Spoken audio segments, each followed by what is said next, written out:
우리가 함께 나눌 말씀의 제목은 섬기면 영생에 들어간다. 이 제목에서 약간의 의문을 가지셔야 돼요. 섬기면 영생에 들어간다. 원래는 믿어야 영생에 들어간다예요. 그런데 오늘 제목이 섬기면 영생에 들어간다. 아마 그럼 이 말씀이 무슨 내용인가 한번 들어보시기 바랍니다. 오늘 본문은 우리들에게 있어서 매우 중요한 결론을 내리고 있습니다. 그 결론을 두 가지 예를 들어서 설명하고 있습니다. 첫째, 예수님이 오시면 모든 민족, 모든 사람들을 한 곳에 모아놓고 목자와 양과 염소를 구분하듯이 사람들을 좌우로 그렇게 구분하여 나누시겠다 이렇게 말합니다. 두 번째, 예수님이 우측에 있는 사람들에게 이렇게 말씀하십니다. 내가 배고플 때, 목마를 때, 나그네 되었을 때, 헐벗었을 때, 병들었을 때, 옥에 갇혔을 때 너희가 나를 돌봐주었다라고 말씀하십니다. 그때 그 말을 들은 오른쪽에 있던 사람들이 그들은 이렇게 얘기합니다. 우리는 예수님을 만난 적이 없고 예수님을 돌봐드린 적도 없습니다. 그런데 언제 저희가 예수님을 돌봐드렸습니까? 그때 예수님이 말씀하십니다. 너희 옆에 있는 사람들, 너희 주변에 있는 사람들, 그 형제 중에 약한 자, 지극히 작은 자를 돌봐준 적이 있지 않느냐? 그를 돌봐준 것이 곧 나를 돌봐준 것이다. 또 예수님이 좌측에 있는 사람들에게 말씀하십니다. 내가 배고플 때, 목마를 때, 나그네 되었을 때, 헐벗었을 때, 병들었을 때, 옥에 갇혔을 때 너희는 나를 돌보지 않았다. 라고 말씀하셨을 때 그들이 말합니다. 우리는 예수님을 만난 적도 없고 본 적도 없습니다. 그런데 어떻게 돌봐드릴 수 있었겠습니까? 근데 예수님이 말씀합니다. 너희 주변에 지극히 작은 자, 약한 자를 돌보지 않은 것이 곧 나를 돌보지 않은 것이다 라고 말씀합니다. 그래서 오늘 이 말씀의 결론이 뭐냐면 좌측에 있는 사람들은 영원한 벌을 받게 될 것이고 우측에 있는 사람들은 영원한 생명에 들어가게 될 것이다. 이것이 결론입니다. 믿음이 없으면 영벌에 들어가는 것이고 믿음이 있어야 영원한 생명에 들어가는 것인데 오늘 이 본문에서는 믿음에 관해서 언급하고 있지 않습니다. 믿음을 얘기하고 있지 않습니다. 그런데 무슨 얘기를 하느냐? 돌봄이 필요한 형제를 섬긴 것이 예수님을 섬긴 것이라는 말씀은 있습니다. 섬김 안에 예수님이 계신다는 말씀을 하고 있는 겁니다. 결국 형제를 섬기는 것은 예수님을 섬기는 것이고 예수님을 섬기는 것은 예수님을 믿는 믿음이 있다는 겁니다. 그래서 예수님을 믿는 믿음이 그들을 영생으로 인도해 준다라고 하는 약속의 말씀입니다. 그래서 오늘 이 말씀이 우리에게 주시는 약속이 무엇이냐? 영원한 생명에 들어가게 된다. 오늘 제목이 뭐였어요? 섬기면 영생에 들어간다. 그래서 우리 모두에게 뭐라고 약속하시느냐? 영생에 들어가게 된다. 에베소서 6장 7절에 기쁜 마음으로 섬기기를 주께 하듯 하고 사람에게 하듯 하지 말라. 이렇게 말씀하고 있습니다. 누군가를 섬길 때 주님을 섬기는 것처럼 기쁜 마음으로 하라는 말씀입니다. 이 말은 주님을 믿듯이 똑같은 믿음으로 섬기라 이렇게 말씀하고 있는 겁니다. 우리는 서로 섬기는 삶을 살아야 합니다. 그러면 그 섬김 속에 있는 믿음이 영생으로 인도합니다. 오늘 약속이 무엇이냐 하면 영원한 생명에 들어간다는 거예요. 여러분, 이것이 우리가 예수 믿는 목표입니다. 목적입니다. 그 영원한 생명에 들어가기 위해서는 주님을 섬기듯이 다른 사람을 섬기지 않고 있다면 그거는 회개해야 되는 거예요. 그리스도인들, 예수 믿는 사람들은요, 주변에 있는 사람이 어떤 사람이든지 그 사람을 귀중하게 여기고 소중하게 여기고 그 사람을 주님 섬기듯이 섬길 수 있는 그런 마음가짐을 가진 사람들이 예수 믿는 사람이고 교회 다니는 사람입니다. 여러분, 만일에 우리들이 그런 삶이 이루어지지 않고 있다면 이 시간에 우리가 회개하는 마음을 가졌으면 좋겠습니다. 오늘 본문은 섬기며 사는 사람과 섬김을 받아야 되는 사람이 있는데도 그 사람을 외면하며 사는 사람을 구분하신다는 말이에요. 내 주변에 어려운 사람을 지극정성으로 잘 돌봐주는 사람, 저 사람이 어려운 것을 알면서도 외면하는 사람, 그 사람들을 주님께서 구별하신다는 말씀입니다. 섬김을 실천한 사람은 영생에 들어간답니다. 실천하지 않는 사람은 영벌에 들어간다라고 말씀하고 있습니다.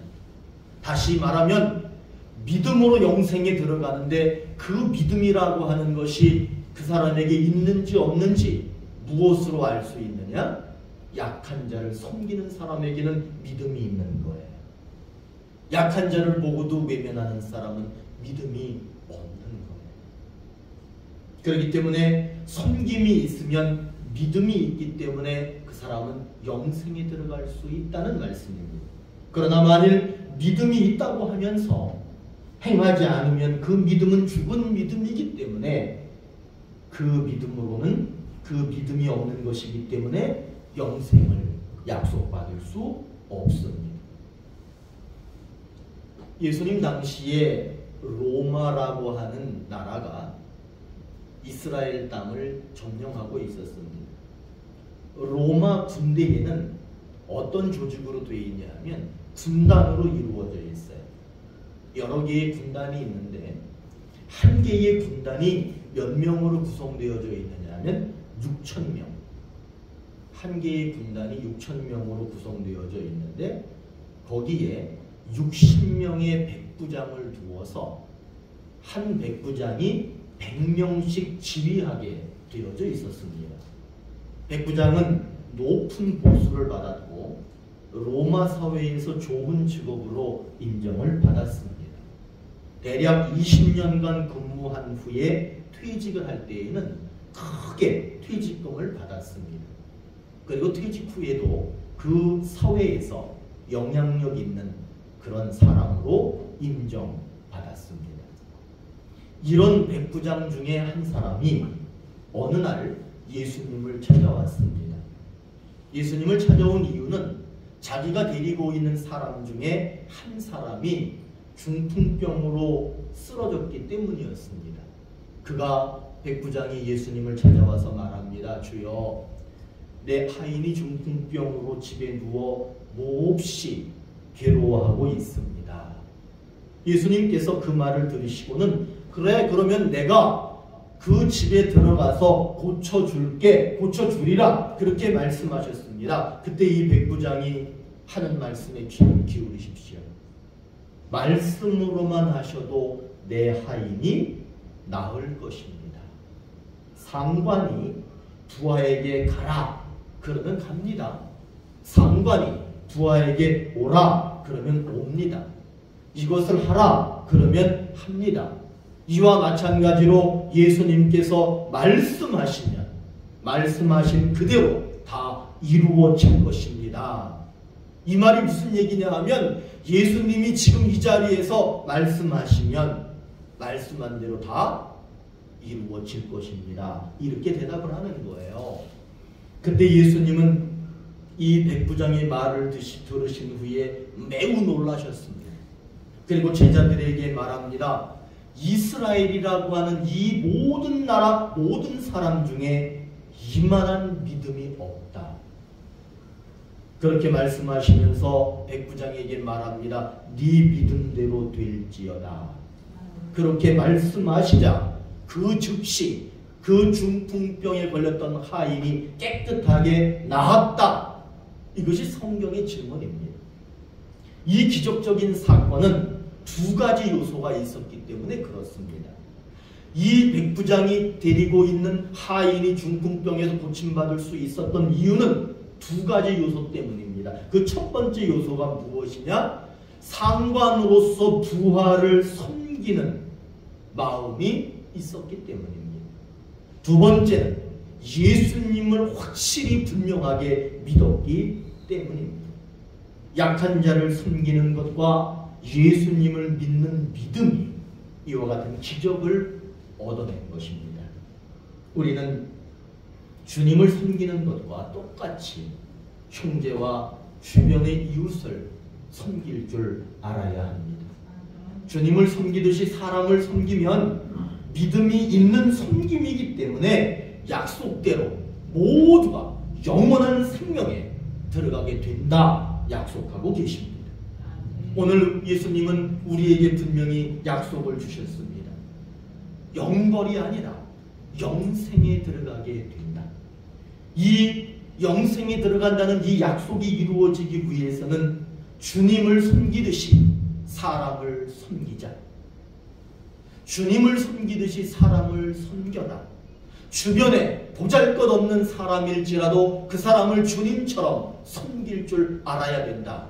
여러분 이 말씀에 순종할 수 있다면 그 사람은 이미 믿음이 있고 영생을 약속받은 사람이라고 말씀하고 있습니다. 오늘 본문에서 예수님은 돌봄이 필요한 사람과 자기 자신이 똑같다라고 얘기합니다. 병든 사람이 있으면 그 사람이 예수님이랍니다. 배고픈 사람이 있으면 그 사람이 예수님이랍니다. 옷이 없어 헐벗고 다니는 사람이 있으면 그 사람이 예수님이랍니다. 예수님은 이 세상의 약자와 장애 자신을 동일시하고 있습니다. 그렇기 때문에 섬기며 사는 사람은 예수님을 믿는 것이기 때문에 영원한 생명에 들어가게 된다 약속하고 계십니다. 우리 교회 주보에 보시면은 전면에 동그라미를 그려놓고 거기에 보시면 두름 세움 보냄이라는 삼각형을 제가 그려놨어요. 그리고 예배 교육 섬김 선교라고 하는 5가지 사역을 거기에 써놨습니다. 거기에 오늘 이 말씀은 섬김이라고 하는 것과 일치합니다. 그 섬김이라고 하는 말을 디아코니아라고 합니다. 이 디아코니아라고 하는 말은 어떤 의미냐 하면 시중 드는 일, 섬기는 일 이런 의미입니다. 기독교인이 되어서 예수 그리스도를 위해 자신을 바치는 것, 헌신하는 것, 자기 자신을 포기하는 생활이라는 의미를 가지고 있습니다. 누구든지 하나님께서 시간을 주셨습니다. 몸도 주셨습니다. 그리고 재물도 주셨습니다. 이것을 가지고 어떤 사람은 향락에 낭비하는 사람이 있습니다. 어떤 사람은 자신만을 위해 사용하는 사람도 있습니다. 그러나 교회 다니는 사람은 하나님의 뜻과 하나님의 사랑을 실천하기 위해 사용합니다. 하나님이 주신 몸, 하나님이 주신 시간, 하나님이 주신 재물 이것을 가지고 섬김의 삶을 살지 않는다면 그 사람은 분명 믿음이 없는 사람입니다. 그러나 내가 가진 모든 것은 다 하나님의 것이다 라고 믿고 사는 사람은 믿음이 있는 사람입니다. 그 믿음으로 섬김의 실천을 할 수 있다면 그 믿음이 더욱더 아름다운 믿음으로 가꾸어져 갈 겁니다. 그렇게 믿음이 있고 섬김이 있는 사람, 그런 사람이 교회에 다니면 하나님이 그 사람을 통해서 나타나게 됩니다. 그런 사람이 가정에 있다면 그 가정은 행복할 수밖에 없습니다. 그 가정은 화목할 수밖에 없습니다. 그런 사람이 이 사회에 많다면, 이 사회에 있다면 이 사회의 어둠이 사라지고 밝고 환한 하나님의 나라가 이 사회가 될 것입니다. 섬김은 곧 믿음입니다. 믿음은 곧 섬김입니다. 믿음이 있으면 섬기게 되고, 섬기게 되면 믿음이 더욱 견고해져 갑니다. 예수님은 우측에 있는 사람들에게 약한 자를 섬긴 것이 나를 섬긴 것이라고 하시면서 영원한 생명을 약속하셨습니다. 우측에 있는 사람이 영원한 생명을 약속받을 수 있었던 것은 섬김 때문만은 아닙니다. 그 섬김 안에 무엇이 있기 때문입니까? 믿음이 있기 때문입니다. 여러분, 오늘 말씀은 믿음의 또 다른 이름을 얘기하고 있어요. 그냥 믿음 해서 믿음으로 끝나는 게 아니라, 믿음은 오늘 무엇으로 표현되고 있느냐 하면 섬김이라고 하는 것으로 표현되고 있습니다. 여러분, 예수님을 믿어야 영생을 얻을 수 있습니다. 그런데 예수님은 오늘 믿음이 있는 사람은 섬김의 삶을 산다, 따라서 섬김이 영생을 얻을 수 있다, 이렇게 말씀하고 계시는 겁니다. 사랑하는 오늘의 교회 가족 여러분, 믿음으로 영원한 생명을 약속받을 수 있습니다.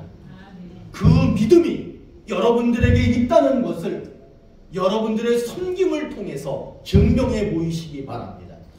그래서 좌측이 아니라 우측에 있는 그런 여러분들이 되셔서 영원한 생명에 이르시는 귀한 여러분들이 모두 되시기를 소망하고 축복합니다.